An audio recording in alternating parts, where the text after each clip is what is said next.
899蚊一個鐘，你估真係睇戲咩？據聞國內有啲私人影院899蚊可以買到一個鐘嘅熱戀體驗，有人陪你睇戲，陪你傾偈，陪你曖昧，甚至令你覺得佢好似真係對你有意思。到底呢啲私人影院賣緊嘅係電影定係戀愛？最恐怖嘅唔係呢樣，而係好多人最後真係信咗。如果你都有諗過去呢啲地方，呢條片你最好聽完。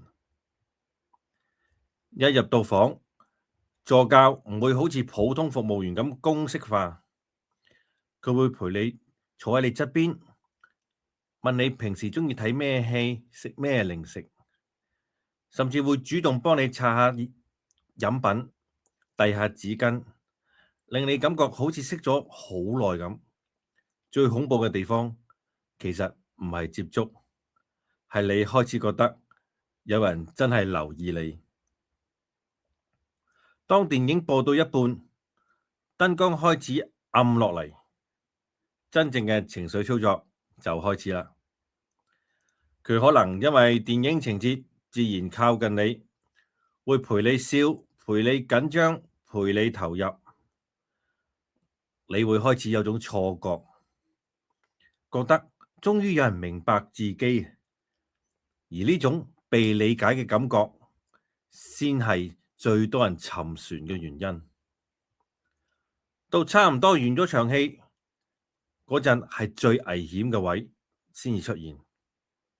戲未播完，情緒又未完，佢可能會笑住同你講：下次再陪我睇埋後尾個半段啦，好唔好？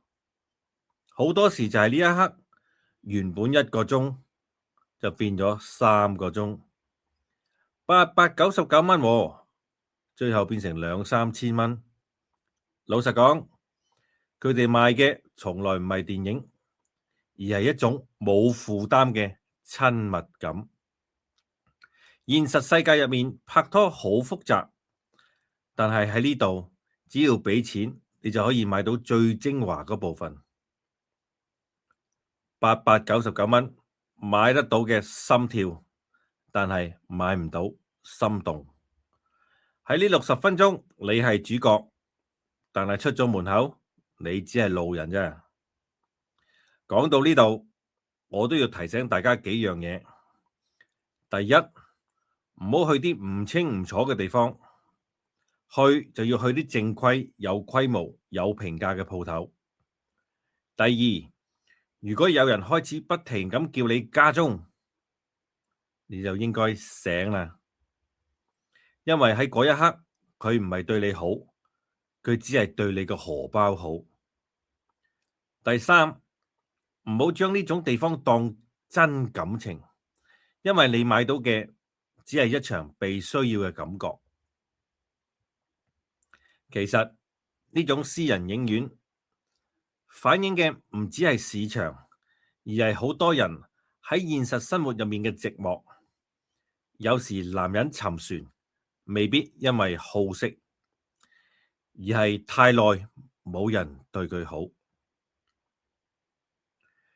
影院睇戲睇劇情，私人影院睇人情。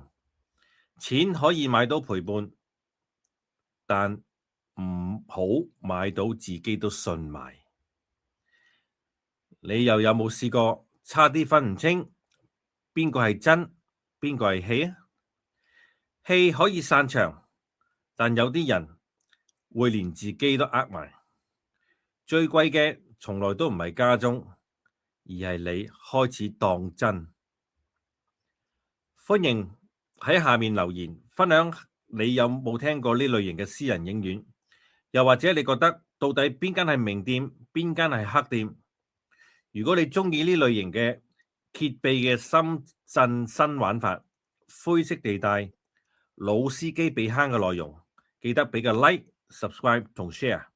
我係 Toffee Boy，記住一句：入戲院容易，出戲院要清醒。OK，祝大家出入平安，拜拜。